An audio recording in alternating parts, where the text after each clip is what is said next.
इश्क ना जाने जात को जात, नींद ना जाने टूटे खाट, भूख ना जाने झूठे बात। कि जो 10 मुस्लिम लड़कियों को लेकर के आएगा, हिंदू धर्म में 10 मुस्लिम लड़कियों से प्रेम करके और वो हमारे धर्म में वापस लेकर के आएगा, उसको हम पैसा देंगे, उसको हम नौकरी देंगे, उसको हम कंफर्ट जोन देंगे। मायावती जी ने कहा ये बड़ा काफ़ी संकीर्ण मानसिकता है, ये काफ़ी तुच्छ मानसिकता है, ये बहुत निष्ठ टाइप की मानसिकता है और हम लोग देखते आए हैं। उन्होंने काफ़ी कुछ लिखा उसमें अपने बयान में, ट्वीट में। तो मायावती उस दर्द को समझती है, क्योंकि मायावती जिस पृष्ठभूमि से आई है तो उसमें वो नेता कमजोरों की है। मुस्लिम समाज तक उनका ये मैसेज गया नहीं, पता ही नहीं चल पाया किसी को। 90-95% जो मुसलमानों की आबादी है वो गरीब है। सच्चर कमेटी की एक रिपोर्ट आई थी जिसमें ये लिखा था कि मुसलमानों की हालत दलितों से भी बदतर है। मायावती जो है वो सेकुलर पार्टी को एकजुट करने की दिशा में बढ़ती हुई दिखाई देती थी। ये बहुत बड़ी नाराजगी है, मेन नाराजगी है।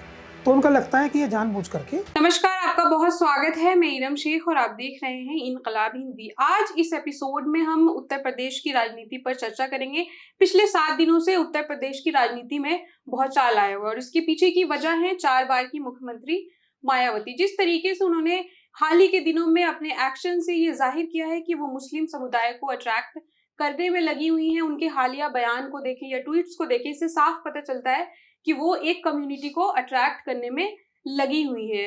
हाल ही में भाजपा के एक विधायक ने भी ऐसी बात कही कि आप मुस्लिम लड़कियों को लाओ, उसके बदले हम आपको रोजगार भी देंगे। इस पर भी उन्होंने बहुत ही तल्ख तेवर अपनाए और बहुत ही तल्ख प्रतिक्रिया दी। इसी पर हमारे साथ खास बातचीत के लिए इनकलाब हिंदी के मैनेजिंग एडिटर आस मोहम्मद कैफ मौजूद हैं। सर, आपका बहुत स्वागत है।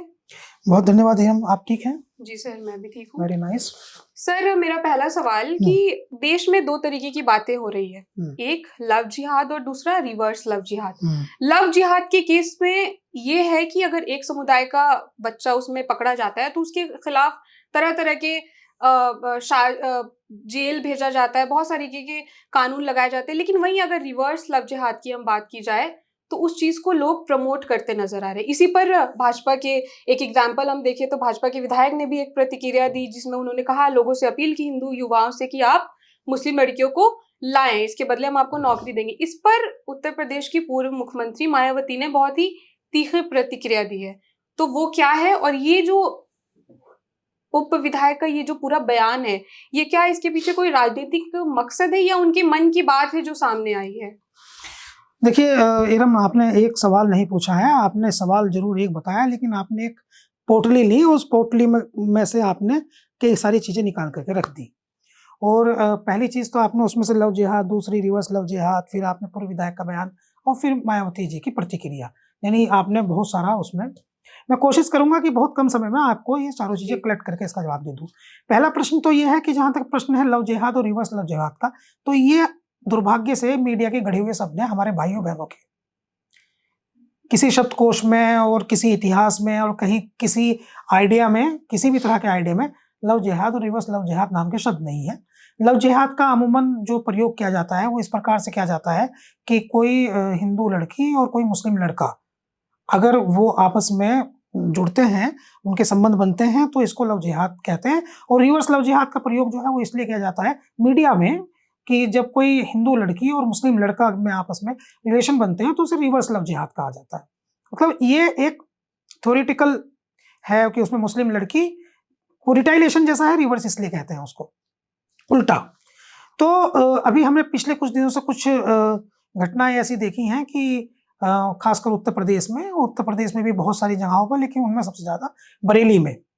तो वहां हमने ये देखा है कि एक व्यक्ति जो है, अगर मान लीजिए, मैं आपको एक कहावत सुनाता हूँ, मुझे नहीं पता कि आपने सुनी या नहीं सुनी है, लेकिन वो बतानी जरूरी है बात को समझाने के लिए। इश्क ना जाने जात को जात, नींद ना जाने टूटे खाट, भूख ना जाने झूठे बात।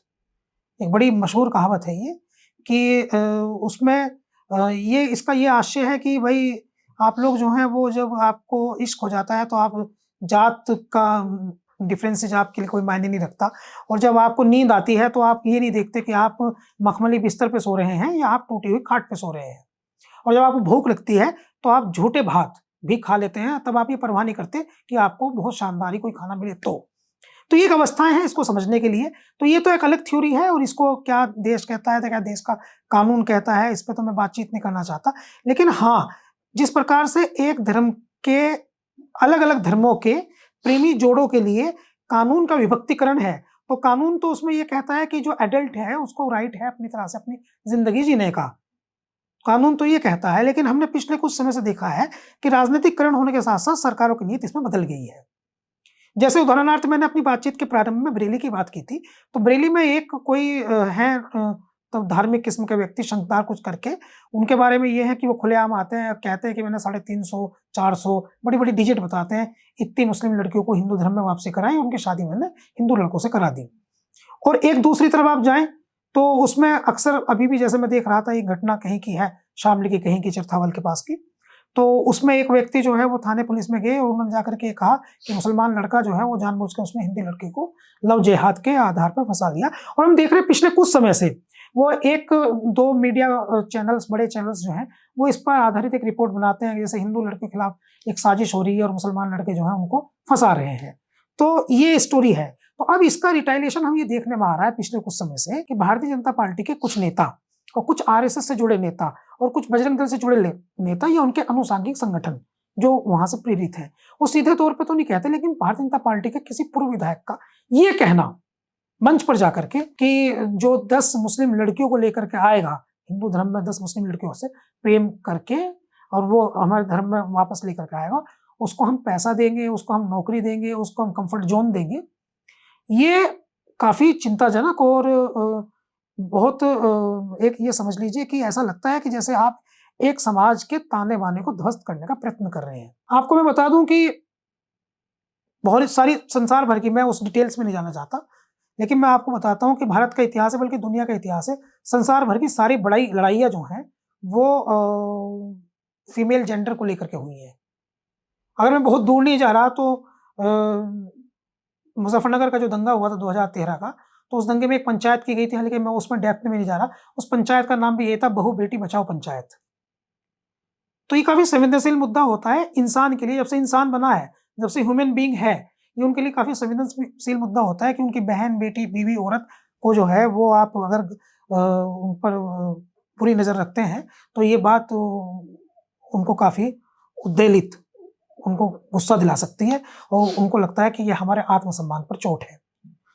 तो स्वाभाविक तौर पे ये बात जब मंच से कही जाती है कि हम तुम्हारी लड़की जो है वो लेके आओ, यहाँ लेके जाओ, वहाँ लेके जाओ, तो ये युद्धों की भी कहानी है, बहुत सारी लड़ाइयाँ इसी पे हुई है। तो ये उत्तेजित करती है, उत्तेजित करने वाली बात है ये। अब ये कहा क्यों गया है?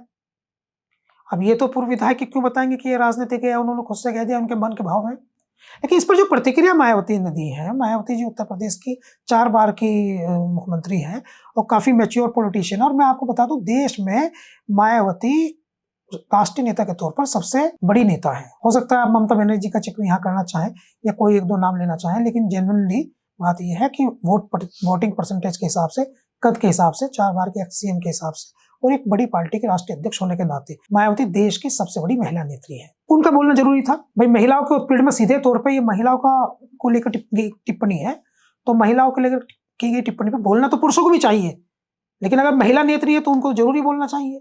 बल्कि मैं तो कह रहा हूँ डिंपल यादव को भी बोलना चाहिए था। उत्तर प्रदेश में राजनीति कर रहे हैं वो, तो ये काफी गंभीर टिप्पणी थी और काफी गंभीर टिप्पणी पे मायावती जी तो बोली ही, डिंपल यादव को भी बोलना चाहिए था। वो भी उत्तर प्रदेश में काफी बड़ी नेता है। चलिए वो नहीं बोल रही है डिंपल यादव, तो मायावती जी बोली, ठीक बोली। मायावती जी ने कहा ये काफी संकीर्ण मानसिकता है, ये काफी तुच्छ मानसिकता है, ये बहुत निच टाइप की मानसिकता है और हम लोग देखते आए हैं। उन्होंने काफी कुछ लिखा उसमें अपने बयान में, ट्वीट में। तो हम देखते आए हैं कि अल्पसंख्यक लोगों को, माइनॉरिटी के लोगों को, शोषितों को, दलितों को, वंचितों को, गरीब घर की बेटियों को हमेशा इस तरह के बयानों से दो चार होना पड़ता है खासकर। तो ये काफी खराब मानसिकता है, ये सब उन्होंने कहा और बड़ी आलोचना की इसकी, बहुत हार्ड मायावती ने इसकी आलोचना की। और मायावती की ये आलोचना जो थी, इसको लेकर के कई तरह के सवाल उठे और जितने भी सवाल थे वे सब पॉजिटिव थे। जितने भी सवाल उठे वो सब पॉजिटिव थे। वो सब सवालों में मायावती को इनडायरेक्टली तारीफ की गई थी उनकी। जैसे ये कहा गया कि भाई मायावती जो हैं वो जब मुख्यमंत्री बनी पहली बार तो उन्होंने, वो जिस समाज से आई, मायावती दलित, शोषित, वंचित समाज से आई और उन्होंने अपने समाज में ये देखा कि कैसे उनके परिवार की महिलाएं, गरीब महिलाएं, कैसे उनके परिवार की महिलाएं खेतों पर काम करने जाती थी और वो खेत पर घास काटने जब जाती थी तो दरांती लेके जाती थी। दरांती समझते हैं आप?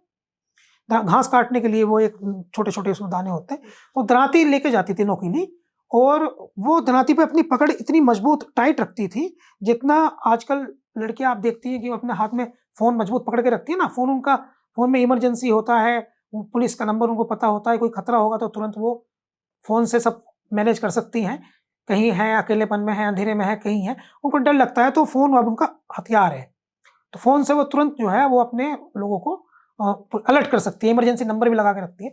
तो उस समय मोबाइल था नहीं, तो वो दराती हाथ में लेके जाती थी खेत पर। और इस देश ने बहुत सारा ऐसा अत्याचार देखा है कि खेतों पे जो एक गरीब घर की महिलाएँ, माइनॉरिटी की गरीब घर की महिलाएँ और दलितों की गरीब घर की महिलाएँ जब खेतों पे काम करती थी, तो जो ज़मींदार होता था और अमीर व्यक्ति होता था, वो इन पर बुरी नज़र रख करके इनको खेत में कहीं पकड़ के ले जाने की खराब नीयत से प्रयास करता था। तो ये दराती जो होती थी, वो प्रोटेक्ट करती थी। और जब मायावती मुख्यमंत्री बनी, वो सब जानते थे कि गरीब, वंचित, शोषित, कमज़ोर महिलाओं के साथ इस प्रकार का अत्याचार हो रहा है। तो वो मायावती ने क्या किया कि उन्होंने फिर वो एक कानून लाई। एक कानून लाई दलित महिला के साथ, या वो कानून था, रेप अगर हो जाए तो उसमें बहुत सख्त सज़ा का प्रावधान था और तुरंत सुनवाई थी, जाते ही एफआईआर दर्ज होती थी। तो मायावती उस दर्द को समझती है, क्योंकि मायावती जिस पृष्ठभूमि से आई है, तो उसमें वो नेता कमज़ोरों की हैं, गरीबों की हैं, कमज़ोरों की हैं, दलितों की हैं, वंचितों की हैं, शोषितों की हैं, तो वो वहाँ से आई हैं। तो इस दर्द को समझती है, तो जब ये बयान आया, तो ये बयान उनको ऐसा लगा जैसे ये बहुत पर्सनल है, क्योंकि उस दर्द को उन्होंने महसूस किया। कह रहे भाई इसका मतलब ये है कि माइनॉरिटी को आज ये कह रहे हैं कि हम ऐसा कर देंगे, तो ये माइनॉरिटी के बच्चियों को, माइनॉरिटी के बच्चों को कमज़ोर समझ रहे हैं, कि कोई भी कुछ भी कर देगा। तो उनको मायावती जी ने उसमें इसलिए बहुत हार्ड प्रतिक्रिया दी। तो मैं समझता हूँ कि ये प्रतिक्रिया देने के पीछे उनका जो सबसे बड़ा कारण है, वो यही है कि इस दर्द को उन्होंने अपना दर्द समझा। जी। सर, मेरा दूसरा सवाल, हाल के दिनों की बात की जाए तो 2 दिन पहले ही मायावती ने मुस्लिम समाज के लोगों के साथ एक मीटिंग की, और इस मीटिंग में मायावती ने अपने सरकार में 100 ऐसी लिस्ट जारी की, ऐसे चीज़ों की जो मुस्लिम के हितों में की गई है। तो इसको आप किस तरीके से देख रहे हैं? देखिए, ये मैं इसको देख रहा हूँ बहुत आश्चर्यजनक। आश्चर्यजनक इसलिए देख रहा हूँ कि मायावती जी की जो राजनीतिक पार्टी है, बहुजन समाज पार्टी, बसपा, ये इस पार्टी का जो प्रचार तंत्र है, ये इनको देर में समझ में आया, ये मजबूत नहीं है। ये मीडिया जो है इनका दिखाता नहीं। इनके नेता जिन्होंने ये पार्टी को बनाया, मान्यवर काशीराम, वो मंचों से ये बात कहते थे कि अखबार हमारी बात नहीं लिखेगा, टीवी हमारी बात नहीं दिखाएगा, हम गरीब गुरबे लोग हैं, शोषित और वंचित समाज हैं, तो हमारी बात ये अखबार, टीवी, मीडिया नहीं दिखाएगा। इनके पास अपना मीडिया नहीं है, इनकी कमजोरी है ये। जब से सोशल मीडिया आया है, तब से इनकी बात पब्लिक में आने लगी, लेकिन सोशल मीडिया का जब उद्भव नहीं था, तो इनके पास अपना मीडिया नहीं था। मीडिया पर एक खास वर्ग का कब्जा है, वो इनको मदद नहीं करता था, इनको आगे नहीं बढ़ाता था। तो 2007 से 2012 तक मायावती मुख्यमंत्री थी। उस दौरान ये जो आप लिस्ट जिसकी आपने चर्चा की, 100 कामों की लिस्ट, ये मायावती ने मुख्यमंत्री रहते समय किए थे। उससे पहले भी जब वो मुख्यमंत्री थी, तब भी उन्होंने किए थे। ये अपनी बात बता ही नहीं पाए। जैसे मैं आज आपको उदाहरण के तौर पे एक बात बताता हूँ। मायावती ने स्मारक बनवाए। मायावती जब मुख्यमंत्री थी, तो मायावती ने स्मारक बनवाए लखनऊ में, नोएडा में, और पूरे देश की मीडिया ने चलाया कि मायावती ने सारा गाड़ी कमाई का पैसा पत्थरों पे लुटा दिया, तो ये कर दिया, वो कर दिया, ऐसा कर दिया, वैसा कर दिया। आज वही स्मारक जो मायावती जी के कार्यकाल में बने, उनका ही इतना इम्पैक्ट है कि भारत का दलित समाज उनको लेकर के काफी गर्वित महसूस करता है। जैसे ताजमहल है या लाल किला है, और सदियों तक रहते हैं ये स्मारक जो बने हैं, उनकी एज है। आप सोचिए 2000 साल बाद देश में जो लोग होंगे, हमारे जो अगली पीढ़ियां होंगी, वो इनको देखेंगी, तो वो कितना गर्व महसूस करेंगी कि वो कितना, तो बनाते हैं, राजा सब बनाते हैं। कुछ अभी मुगलों ने बनाए, तुर्कों ने बनवाए, चोलों ने बनवाए, अशोक वंश ने बनवाए, मौर्य वंश ने बनवाए, बौद्धों ने बनवाए, सब बनाते हैं।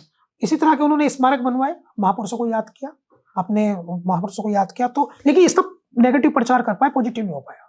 मैं जो कह रहा हूं वो ये है, इनका जो नेगेटिव प्रचार था वो इस अच्छे काम पे भारी पड़ गया। मैं इसको अच्छा काम मान रहा हूं, मैं ये नहीं कह रहा कि आपने पत्थरों में पैसा बर्बाद कर दिया, सरकारें करती हैं, ये अच्छे काम पे इन्होंने अच्छा पैसा खर्च किया, लेकिन मैसेज क्या गया? मैसेज गया, बहन जी ने जितना पैसा इन पे पैसा बर्बाद कर दिया। तो इसी तरह से ये मुसलमानों के कार्य हैं। मायावती जी की पार्टी ने बेशक किए 100 काम कराए उन्होंने, बड़े बड़े काम है सब, ये 100 काम कराए, उन्हें पूरी सूची है, तो ये सब 100 काम कराए उन्होंने, लेकिन इसको वो समझा नहीं पाए मुसलमानों को। मुस्लिम समाज तक उनका ये मैसेज गया नहीं, पता ही नहीं चल पाया किसी को। इसके उलट जो है वो समाजवादी पार्टी का जो काम थे वे, उनका प्रचार अधिक हो गया। इनका फिर समाजवादी पार्टी काम रुके भी, उनके काम में अड़ंगे भी लगे, फोकस भी है, इनके काम में अड़ंगे भी नहीं लगे, इनके पास भी हुए। और ये भी कहते हैं कि आप अगर पिछले 10, 20, 50 साल की सियासत में देखें तो मुसलमानों के जितने काम, माइनॉरिटी के जितने काम वो बसपा की गवर्नमेंट में हुए, किसी दूसरी गवर्नमेंट में तो हुए नहीं। और एक और इंपॉर्टेंट बात बता दूं मैं आपको, मुसलमानों की 90 से 95% आबादी जो है बेइंतहा गरीब है। आप तो उत्तर प्रदेश से है नहीं, मैं आपको उत्तर प्रदेश की बताता हूँ। 90-95% जो मुसलमानों की आबादी है वो गरीब है। सच्चर कमेटी की एक रिपोर्ट आई थी जिसमें ये लिखा था कि मुसलमानों की हालत दलितों से भी बदतर है। तो दलित और मुसलमानों की हालत एक जैसी है, आप मान ले थोड़ा 19-20 का फर्क होगा, कुछ 5-6 मुसलमान को हटा दें अगर संख्या में से, तो 90-95% की, तो दोनों की स्थिति जब एक जैसी है तो मायावती के मुख्यमंत्री रहने से ये फायदा है कि मायावती की जो सरकार थी वो गरीबों, कमजोरों, शोषितों, वंचितों के लिए उनकी बात मानने, उनकी सुनवाई करने के लिए अफसरों को निर्देशित करती थी। और चूंकि मुसलमान भी गरीब है, शोषित है, वंचित है, पिछड़ा है, तो उसको भी उसका सीधा लाभ पहुंचता था। बसपा के नेता लोग जब प्रचार करते हैं कहीं जाकर के तो वे एक कहानी सुनाते थे कि दूध और बाजरा, बाजरा समझती हैं आप? बाजरा की रोटी। Very nice, very good. तो दूध और बाजरा जो है वो आपस में कभी नहीं मिलते। आप अगर दूध में बाजरा डाल दोगे तो बाजरा नीचे बैठ जाएगा, नहीं मिलेगा। लेकिन आप अगर मट्ठे में बाजरा डाल दोगे तो उसमें मिक्स हो जाएगा। तो मट्ठा जो है वो, अब इसकी कहानी क्या है, तो बसपा के लोग बताते हैं कि मट्ठा और बाजरा दोनों पिट कर निकलते हैं। बाजरा भी खेत में पिट करके निकलता है और मट्ठा जो है वो भी दूध से पिट कर निकलता है। तो चूंकि कमजोर लोगों को, दबी कुचले कमजोर लोगों को आपस में वो एक हो जाना चाहिए, इससे ये सिद्ध होता है। तो वो सुनाते हैं कि दलित भी पिछली कोई शोषित कौम है, वंचित कौम है, पिछड़ी कौम है, मुसलमान भी शोषित हैं, माइनॉरिटी है, तो शोषित हैं, वंचित हैं, पिछड़े हैं, तो पिछड़ों को एक हो जाना चाहिए। ये उनका आइडिया ऑफ पॉलिटिक्स है। तो मायावती जो है वो ये बताना चाहती हैं कि मुसलमानों का जो हित है, आप लोग जब से हमें साथ छोड़कर गए हैं तो हम भी सत्ता से दूर चले गए, आप लोग भी उसके बाद से उत्पीड़ित हो रहे हैं, और इस तरह के एक्शंस, जैसे पूर्व विधायक की इतनी हिम्मत होगी तो इस तरह की चीजें आ रही हैं, इसलिए आप और हम मिलकर साथ चलते हैं, ये मायावती कह रही है। जी फिर से सर, मेरा अगला सवाल, 27 में यूपी में चुनाव होने वाले हैं और हाल में ही मायावती ने 9 साल बाद इतनी बड़ी किसी रैली में शिरकत की, और क्या मायावती जिस तरीके से एक्टिव नजर आ रही हैं उस रैली के बाद से, तो क्या आने वाले आगामी चुनाव में मायावती की पार्टी बसपा समाजवादी पार्टी से बेहतर परफॉर्म कर सकती है? नहीं, देखो ये बात जो है आपकी, सवाल है ससम्मान, मैं आपके सवाल को मैंने सुना और मैं पूरा सम्मान जो है आपके प्रति प्रदर्शित करता हूँ सवाल पूछने के लिए, लेकिन मुझे लगता नहीं है ऐसा, मैं सहमत नहीं हूँ। मुझे लगता है समाजवादी पार्टी 111 विधायक, 37 सांसद, तुलनात्मक तौर पर आप बसपा के देखें 0 सांसद 1 विधायक, कोई तुलना ही नहीं है। और कितनी तेजी से ये पार्टी गिरी है। आप 2007 में देखिए, आप 2007 में इनका 206 सीटें थी इनकी, 2012 के चुनाव में इनकी 80 हो गई, 2017 में इनकी 19 रह गई, 2022 में इनकी 1 सीट है। इतना भी कोई गिरता है क्या संख्यात्मक तौर पे? इनकी परफॉर्मेंस बेहद डाउन गई है, लगातार डाउन गई है। 2014 में इनके 0 सांसद थे, 2019 में समाजवादी पार्टी के साथ मिलकर लड़ लिए, इनके 19 हो गए, अब फिर 0 हो गए। तो मायावती का ग्राफ बहुत तेजी से डाउन हुआ है। असल में चिंता की बात ये दूसरी राजनीतिक पार्टियों के लिए नहीं है, चिंता की बात जो है ये मायावती जी के लिए तो है, लेकिन मायावती जी से ज्यादा चिंता की बात जो है ये है वो दलित समाज के लिए है। कि अभी मायावती जी को जो हाल में चुनाव हुआ 2024 वाला, इनमें उनको 9% वोट मिला कुल, तो ये 9% अब दलित इनके पास रह गया, बस दलितों में भी जाटव इनके पास रह गया, तो दलितों में भी जाटव इनके पास रह गया, इनको 9% वोट मिला, जिसमें से वो जाटव जो है इनके पास में रह गया। अब इनको मिला था 2007 में 30% वोट, फिर इनको 22 मिला, फिर 21 मिला, फिर 19 मिला, और अब 9 मिला। तो ये तो गिरते डाउन ही होते जा रहा है ना, वोटिंग परसेंट भी डाउन जा रहा है। क्यों जा रहे हैं डाउन? तो ये दलितों को सोचने का विषय है। इसलिए एक तो बसपा की नीतियों में बदलाव आया, बसपा का थॉट प्रोसेस बदला, एक बसपा ने लड़ना बंद किया, सिर्फ बयानों तक खुद को सीमित रखा, और एक और कारण रहा कि बसपा के नेता कार्यकर्ता जो रहे उन्होंने धन बटोरने का काम किया। मायावती जी को हो सके पता ना हो, लेकिन बसपा के कार्यकर्ताओं ने, बसपा के कोऑर्डिनेटर्स ने टिकटों को बेचा। उन्होंने हर क्षेत्र में योग्य और चुनाव जीतने वाला नेता नहीं ढूंढा, बल्कि ऊंची बिल्डिंग वाला, बंगले वाला और पैसे वाला नेता ढूंढा, जिसकी जनता में कोई पकड़ नहीं थी। खराब टिकटों का चयन हुआ और इस कारण से जो है वो इनको, पार्टी को खराब निर्णयों से ये दिन देखना पड़ा। सर, मेरा अगला सवाल, क्या ये कोई पॉसिबिलिटी है कि बसपा कांग्रेस या समाजवादी पार्टी के साथ गठबंधन कर सकती है आने वाले चुनाव में? देखिए, पॉसिबिलिटीज ये है कि चुनाव जो है वो राजनीति में कोई किसी का स्थायी दुश्मन नहीं होता है, कोई किसी का स्थायी दोस्त नहीं होता है। 2019 में समाजवादी पार्टी, राष्ट्रीय लोकदल और बहुजन समाज पार्टी उत्तर प्रदेश में लोकसभा चुनाव मिलकर लड़ चुकी हैं। तो पॉसिबिलिटीज तो कुछ भी हो सकती है। इस बात की संभावना है कि कांग्रेस और बसपा और समाजवादी पार्टी साथ में आ जाए, क्योंकि सपा और कांग्रेस तो मिलकर चुनाव लड़ेंगी ही। सत्ता से दूर रहना, जो कमजोर लोगों को, दलितों को, वंचितों को, पिछड़ों को, शोषितों को, अल्पसंख्यकों को, कमजोर लोगों को बूस्ट करने के लिए सरकार की जरूरत होती है। तो कई बार जो है वो आप अपने निजी हितों को इसलिए दरकिनार कर सकते हैं कि आपके सामने कोज बड़ा हो। आपने देखा ना, कई बार रिलेशनशिप में, मतलब जो मैरिड रिलेशनशिप होती है, उनमें छोटी छोटी बातें जो हैं वो नजरअंदाज की जाती है, क्योंकि रिश्ता बड़ा है। तो कोज अगर बड़ा हो तो छोटी छोटी चीजों को आदमी अपने निजी हितों को दरकिनार कर सकता है। तो इसलिए ये कह देना कि सत्ता में जो है वो सरकार आती हुई दिखाई दे तो तीनों राजनीतिक पार्टियां एक हो जाएं, तो मैं इस पॉसिबिलिटीज के प्रति जो है वो सकारात्मक हूँ। है, लेकिन मायावती जिस प्रकार से कांग्रेस के खिलाफ रिएक्शन दिखाती हैं और कहती हैं कि कांग्रेस, अभी रैली हुई थी रमाबाई अंबेडकर मैदान में, तो उनका जो नाराजगी थी वो कांग्रेस और समाजवादी पार्टी के प्रति अधिक थी, भाजपा के प्रति कम थी। तो अगर मिजाज को समझे, पैटर्न को समझें और अंतर्मन को पढ़ने का प्रयत्न करें तो समझ में आता है कि ये कठिन है। ऐसा हो सकता है, सवाल आपका है, ऐसा हो सकता है, लेकिन परिस्थिति अनुसार ये कठिन है। जी सर, अगला सवाल मेरा, अगर बसपा की परफॉर्मेंस ग्राफ को हम देखें तो स्टेट असेंबली की अगर हम बात करें तो 2007 में 206 सीटें थी सपा के पास, अब वो 2022 में 1 सीट पर आ गई है। वहीं दूसरी तरफ अगर हम लोकसभा चुनाव की बात की जाए तो 1999 में 14 एमपी थे बसपा के, अब 2024 में एक भी एमपी नहीं है। तो इस तरीके से जो ग्राफ गिरा है बसपा का, इसके पीछे का कारण क्या है? तो मैं पूरा सीरीज सुनाता हूँ ना आपको, आपने बढ़िया सवाल कर लिया ही। देखिए, 1999 में बताया आपने 19 एमपी जी, उसके बाद आए इनके 21 एमपी, 19 से भी संख्या बढ़ गई, फिर 19, फिर आए इनके 2014 में 0, 2019 में इनके आए 10, 2024 में इनके फिर आए 0, अब विधानसभा में आई है।